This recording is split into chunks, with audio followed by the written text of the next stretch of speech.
आज 5ই জুন বিশ্ব পরিবেশ দিবস। আর বিশ্ব পরিবেশ দিবস উদযাপন তো আমাকে 365 দিনই এদের সঙ্গে করতে হয়। আজকে জানি না কি করে পাবদা মাছ খেতে গিয়ে এইখানে একটা কাঁটা বিঁধে গেল। প্রচণ্ড খারাপ কাপড়ের কোয়ালিটি, এটা মনে হচ্ছে false. Welcome back to Jinia blogs. জিনিয়া ব্লগসের নতুন একটা ব্লগে তোমাদের সকলকে অনেক অনেক ওয়েলকাম। আমি জিনিয়া আর সোমনাথ, আমাদের দুই ছেলে সৌম্য আর সৌর্য, তাদের নিয়ে একটা নতুন ব্লগ শুরু করছি। আমার ব্লগে এখন অনেকেই নতুন আছো, যারা জয়েন করেছো তাদের প্রত্যেককে মূল্যবান সময় দেওয়ার জন্য অনেক অনেক ধন্যবাদ। আশা করি অন্য দিনের মতো ব্লগগুলো তোমাদের আজকেও খুব ভালো লাগবে। তো চলো আজকের দিনের ব্লগটা শুরু করি।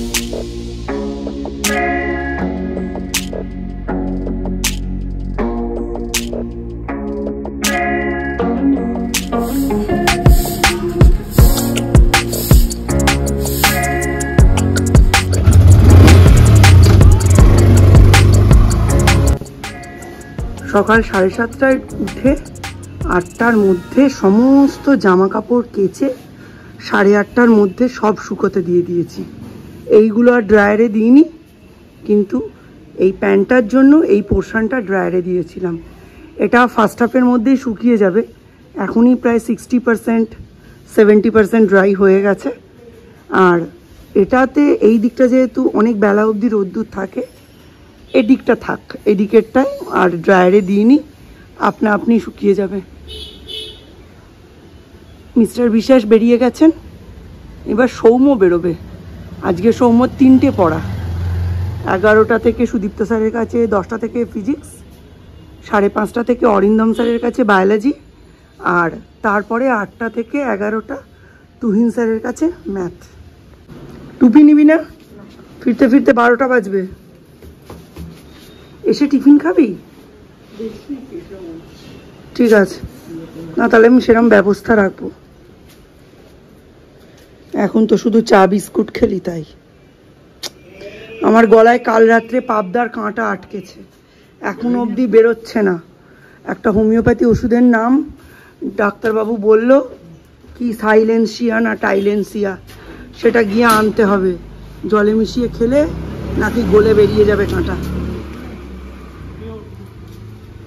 ওয়াশিং মেশিনে 2 দিন কাচাকুচি হয়েছে, কত টাকা পয়সা জমেছে দেখি একটু উল্টে কি জমলো। এগুলো কে জানে, সুতো সুতো।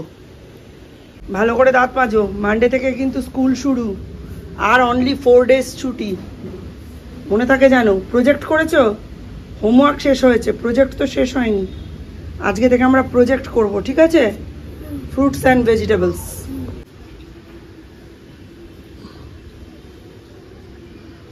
এরকম জামা কাপড় উল্টাতে গেলেই মনে পড়ে সৌর্য তখনও হয়নি, পেটে রয়েছে, আর কোভিড তো চলছে।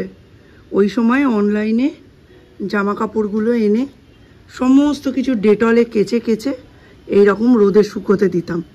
এমন আনতাম যাতে ইউনিসেক্স কালার হয়, আর তারপর সেগুলো কেচে কেচে ডেটলে ধুয়ে রোদে শুকোতাম, তারপর এক একটা ব্যাগের মধ্যে পুরে রেখে দিতাম।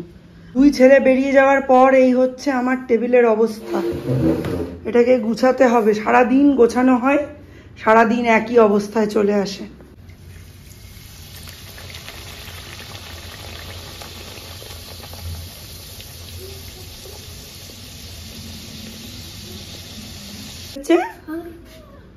তুমি কিসের গন্ধ পাচ্ছ?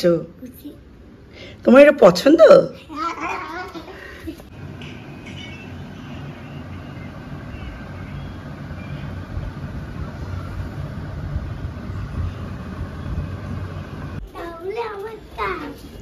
তাড়াতাড়ি চলে আসবে কিন্তু, আমি যাবো সময় আনতে। দুদিক দেখো।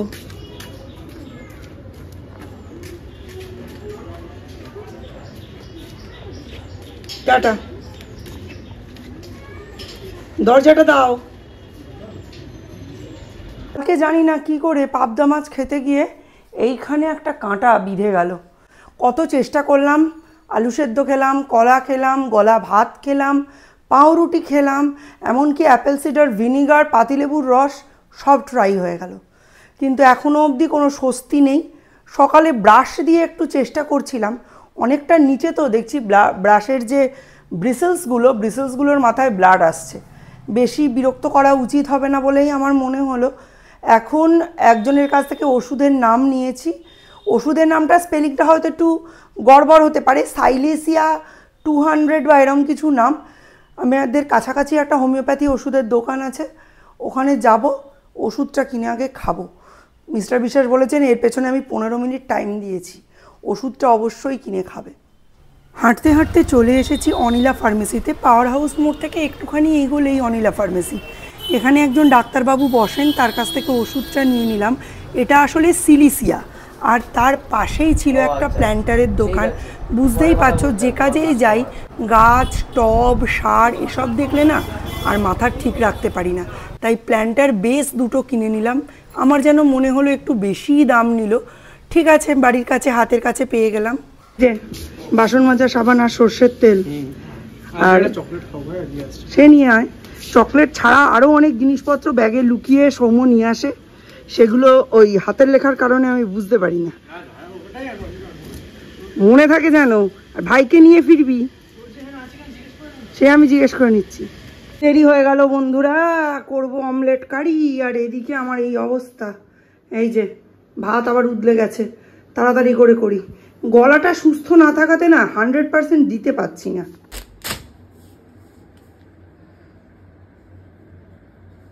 আজকে আর তোমাদের ভালো করে দেখালাম না, ভালো করে ফোল্ড করে নিচ্ছি, এটা রিটার্ন যাবে।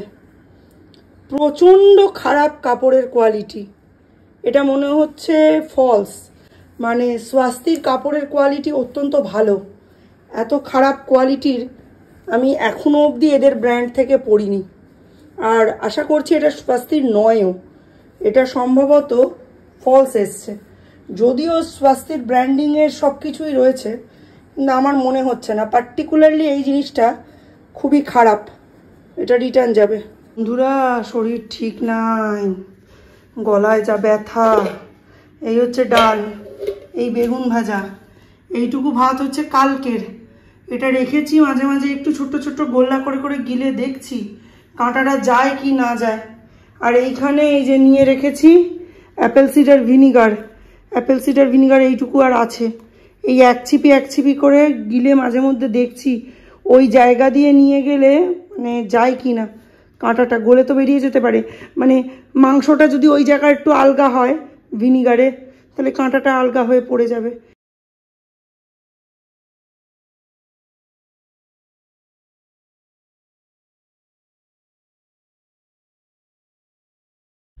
মিস্টার বিশ্বাস খালি বলছেন এখানে এগুলো ভালো লাগছে না, সরিয়ে দাও। আমি পরে না হয় প্ল্যান্টারটা চেঞ্জ করে দেবো, কিন্তু আমার খুব ভালো লাগছে। আসলে ওনার এই যে এইগুলোর জন্য না অসুবিধা হচ্ছে, আমি বুঝতে পারছি। দরকার হলে আমি সন্ধে হওয়ার আগে জানলাটা দিয়ে দেবো, কিন্তু আমার সরানোর খুব একটা ইচ্ছে নেই। বেশ দুদিকে দুটো এইরকম স্পাইডার থাকবে, আর মধ্যিখানে এরকম একটা এই যে সেন্সেভেরিয়া থাকবে, ভালো লাগে বেশ। এখন বাজে দুপুর 3:30, এই আমার মাছের কাঁটা গলা থেকে নামলো।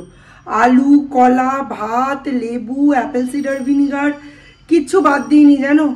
কথা বলতে পারছি না ক্যামেরার সামনে এসে, কাজে কোনো গতি নেই, কোনো কিছু করতে পারছি না, একদম ভালো লাগছে না। নইলে মানে এতক্ষণে আমি কত ভালো করে কত কিছু শ্যুট করে নিতে পারতাম। কথা বলতে না পারলে, একটা ব্লগারের মেন অস্ত্রই তো কথা, তো কথাই যদি বলতে না পারি। তবে এই ওষুধটা না গলার শুধু এই একটা সমস্যায় নয়, আরও অনেক সমস্যায় কাজে দেয়। সেই কারণে আজকে এই ওষুধটা আমি কন্টিনিউ করব। কিসে গেল শোনো, আলটিমেটলি সেটা বলি। 3টে ছোট ছোট 5 টাকার কাপ কেক ছিল, একটু জল কম খেয়ে কাপ কেকগুলো দেখবে খেলে মুখের ভেতর ডেলা পাকিয়ে যায়। আমি গিলে গিলে খেলাম, যেই 3টে কাপ কেক গেল ভেতরে, ওর সাথে কাঁটাটাকে নিয়ে চলে গেল। আমার ঠাকমার কথাটা মনে পড়লো। আমার ঠাকমা বলেছিল দুধে পাউরুটি ভিজিয়ে ডেলা পাকিয়ে খেতে। হট করে মনে হলো বাড়িতে তো পাউরুটি নেই, তাহলে কাপ কেকটা খেয়ে দেখি তো হয় কি না। কাপ কেকটা খেয়ে কাঁটাটা চলে গেল। 30 টাকা খরচ করলাম, বাড়িতে 15 টাকায় কাজ শেষ। বুদ্ধিটা যদি আগে আসতো 30 টাকা বেঁচে যেত, আরও 2টো ট্রে কিনতে পারতাম।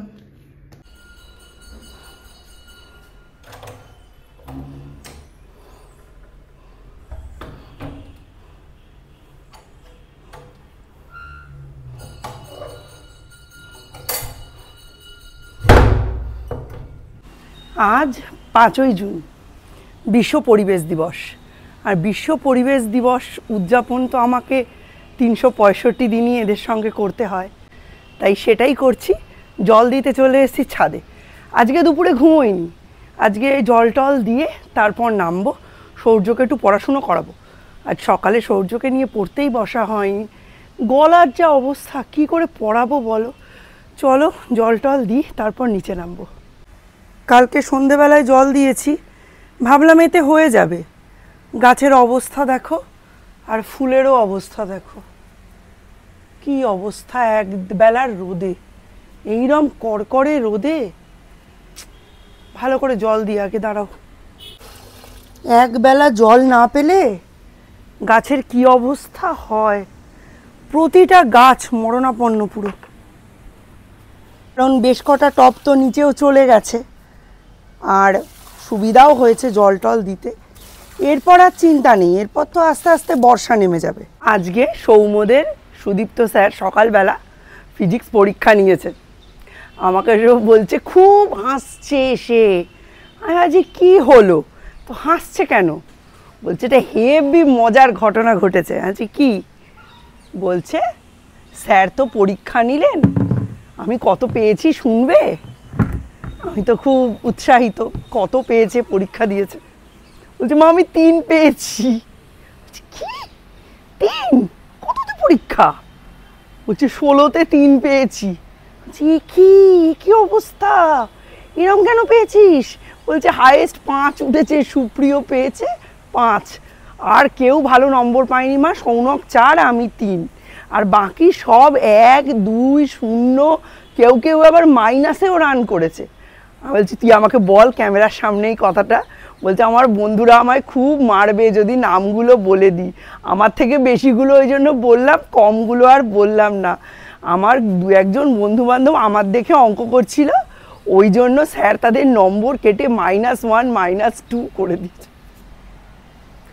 কি অবস্থা হচ্ছে তাহলে বুঝতে পারছিস তো।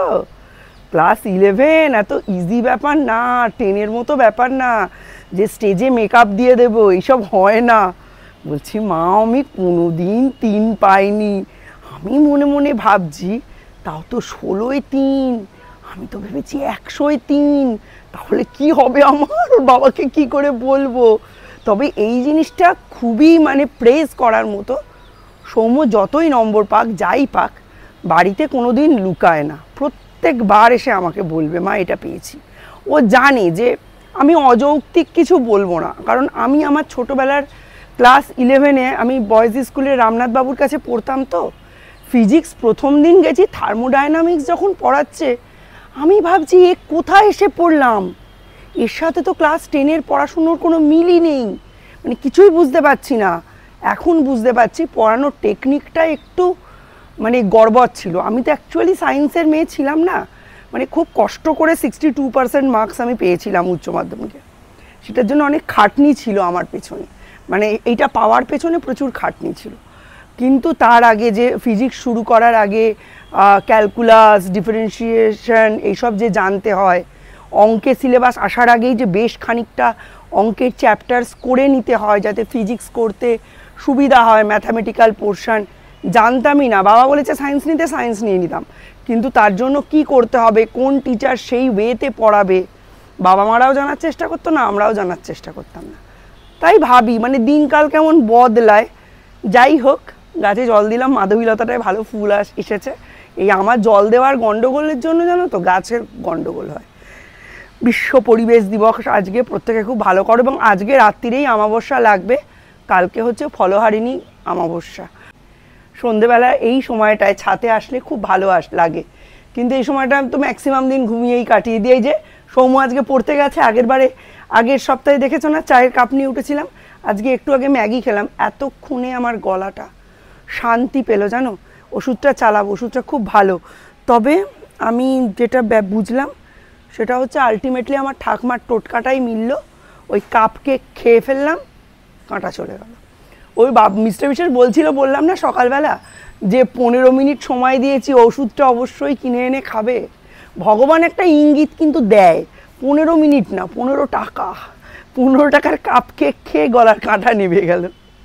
যাই হোক, তোমাদের প্রত্যেকের মনে এখন অনেক আনন্দ বলো, সামনে জামাই ষষ্ঠী, 12ই জুন তো জামাই ষষ্ঠী, প্রত্যেকে খুব আনন্দ করো, বাপের বাড়ি যাও সেজে গুজে চওড়া করে সিঁদুর পরে, বাবার দেওয়া সমস্ত গয়না গাটি, নতুন শাড়ি পরে, নতুন জামাই ষষ্ঠীর তত্ত্ব নিয়ে, যদি এই বছর বিয়ে হয়ে থাকে তাহলে তো বাদই দাও, বিশাল ব্যাপার। না, আমার কোনোদিনই সেইভাবে জামাই ষষ্ঠী হয়নি। প্রথম বছর ঠাকমা করেছিল, আমার বড় মাসি খুব বড় গলা করে বলেছিল আমি করব জামাই ষষ্ঠী বুয়ার, সে আর করেনি কোনো দিন, সে খালি নিয়েইছে। আমার বড় মাসি খালি আমার মাকে নিংড়ে মুচড়ে নিয়েইছে, কোনো দিন কোনো কিছু ফেরতও দেয়নি, কোনো দিন তার কোনো প্রতিদানে কিছু দেয়নি। এমনকি আমাদের মা মারা যাওয়ার পর, হ্যাঁ মানে কোনো দিন আমাদের খবরও নেয়নি। আমাদের মেজো মাসি আমাদের চিরকাল, আমাদের মা থাকাকালীন কি মা না থাকাকালীন একদম আমাদের আঁকড়ে রেখেছে। আমাদের বড় মাসি হচ্ছে দুঃখ বিলাসী। কিছু কিছু মানুষ থাকে না, দুঃখই আমার অহংকার, দারিদ্রই আমার অহংকার, অবশ্যই, কিন্তু সেটার সম্বন্ধে একটু মানবিকতা, একটু মূল্যবোধ, এগুলো থাকা জরুরি। এই সব জিনিস ছাড়া আমি গরিব, আমি দুঃখী, আমি গরিব, আমি দুঃখী, একটা মানুষ কাহাতক সহ্য করতে পারে? উনি সারাটা জীবনই মানে ওইভাবেই আমার মাকে, আমার বাবাকে জাস্ট নির্যাসটুকু টেনে নিয়ে যতদিন আমার মা বাবা ছিলেন সম্পর্ক রেখেছেন, তারপরে আর রাখেননি। এবং ওনার পাপের, ওই পাপের ফলও উনি এখন ভোগ করছেন। কি আর সেটা খোলসা করে বললাম না, ভোগ করছেন এবং আরও করবেন। মানে মানুষের অসহায়তাটাকে উনি নিজের দারিদ্র, দুঃখ এগুলো দিয়ে কিনতে চেয়েছিলেন, সেটা কেনা যায় না। সবাই নিয়তি নিয়ে এই পৃথিবীতে আসে।